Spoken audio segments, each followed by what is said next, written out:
Спасибо, что вы сегодня пришли нас поддержать. Мы в Выборге играем первый раз, надеюсь, не последний.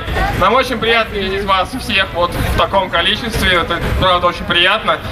Мы сейчас спустимся, соберемся, дайте нам 5 минут, мы выйдем. Кто хочет, сможет сфотографироваться, с нами пообщаться. А главное, все свои фотографии выкладывайте в соцсеть с хэштегом «Всем металл».